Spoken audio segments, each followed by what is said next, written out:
একদিকে ভাবুন, জম্মু ও কাশ্মীরের পাহাড়ের চূড়ায় তৈরি হচ্ছে বিশ্বের সবচেয়ে উঁচু রেল ব্রিজ, আইফেল টাওয়ারের থেকেও উঁচু। আর ঠিক তার পাশেই সীমান্তের ওপারে একটা পুরো দেশ যেন পতনের দ্বারপ্রান্তে দাঁড়িয়ে আছে, চরম বিশৃঙ্খলার মধ্যে। আসলে পশ্চিম আর দক্ষিণ এশিয়ায় একটা নতুন রণক্ষেত্র তৈরি হচ্ছে, যেখানে পুরানো সব নিয়মকানুন ভেঙে পড়ছে আর ম্যাপগুলো যেন আমাদের চোখের সামনে নতুন করে আঁকা হচ্ছে। চলুন এই জটিল পরিস্থিতির একদম গভীরে গিয়ে দেখি আসলে কি ঘটছে। দেখুন এই দুটো ছবি, কি অসাধারণ বৈপরীত্য।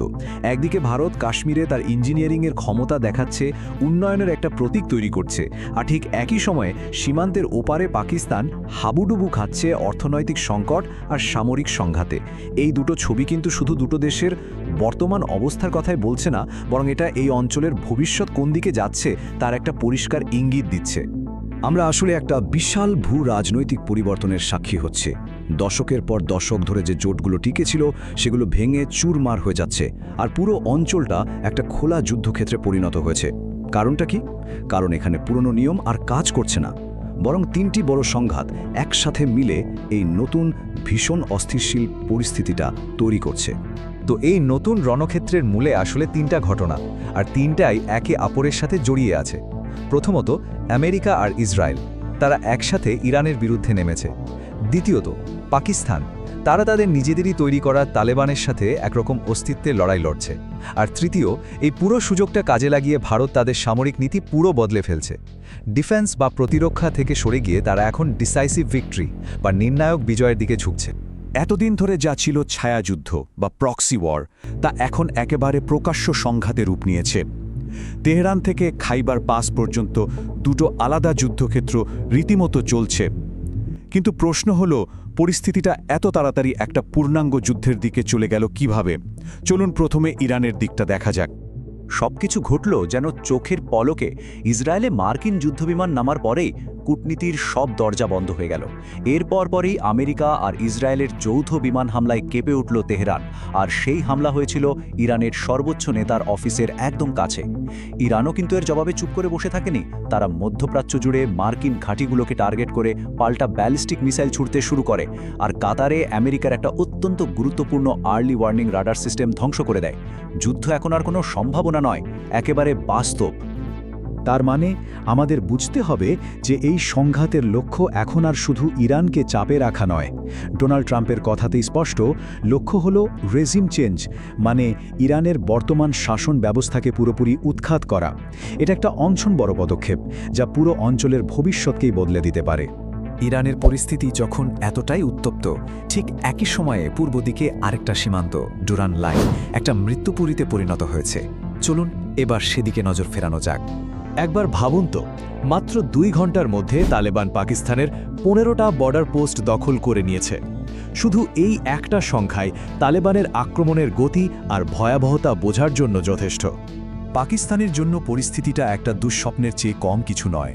এক রাতেই তাদের 40 জনেরও বেশি সৈন্য মারা যায়। এরপরেই তারা তালেবানের বিরুদ্ধে সর্বাত্মক যুদ্ধ ঘোষণা করতে বাধ্য হয়। আর সবচেয়ে বড় পরিহাসটা হলো, যে তালেবানকে পাকিস্তান বছরের পর বছর ধরে নিজেদের কৌশলগত সম্পদ হিসেবে সমর্থন দিয়ে এসেছে, আজ তারাই পাকিস্তানের অস্তিত্বের জন্য সবচেয়ে বড় হুমকি হয়ে দাঁড়িয়েছে। আচ্ছা, এতক্ষণ তো আমরা দেখলাম যে কি ঘটছে, কিন্তু তার থেকেও বড় প্রশ্ন হলো কেন ঘটছে। এই যুদ্ধগুলোর পেছনে কিন্তু গভীর অর্থনৈতিক আর রাজনৈতিক কারণ আছে, যা এই অঞ্চলের ভবিষ্যৎটা ঠিক করে দেবে। চলুন সেই কৌশলগত দিকগুলো একটু বিশ্লেষণ করে দেখি। এই যে চার্টটা দেখছেন, এটা শুধু কয়েকটা সংখ্যা নয়, এটা একটা কৌশলের প্রতিছবি।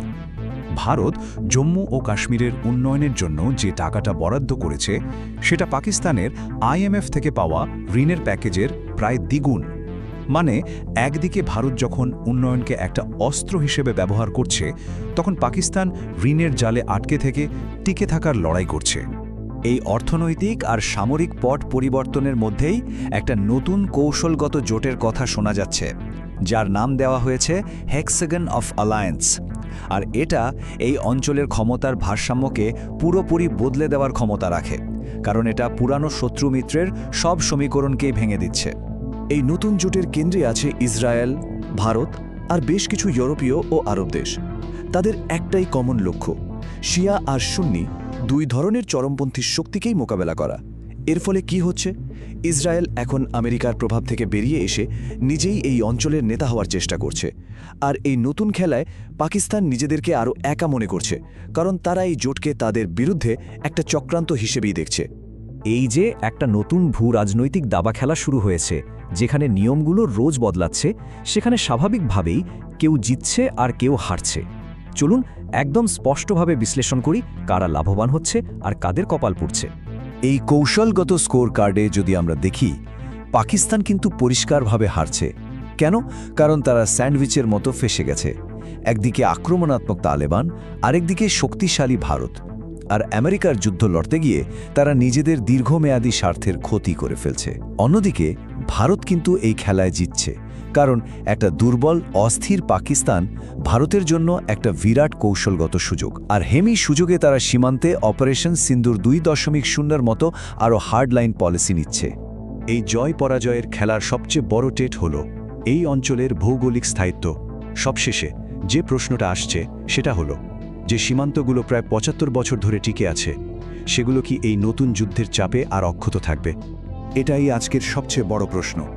একদিকে তেহরানের সরকার ফেলে দেওয়ার চেষ্টা চলছে, অন্যদিকে তালেবান আফগানিস্তান আর পাকিস্তানের মাঝখানের আন্তর্জাতিক সীমান্তকে অস্বীকার করছে।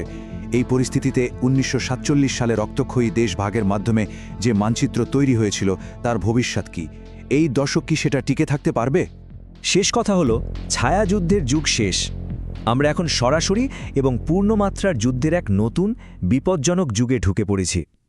এই অঞ্চলের ভবিষ্যৎ এখন একটা সম্পূর্ণ নতুন আর অনিশ্চিত পথে এগোচ্ছে। আর এর প্রভাব যে শুধু এই অঞ্চলেই সীমাবদ্ধ থাকবে না, তা বলাই বাহুল্য।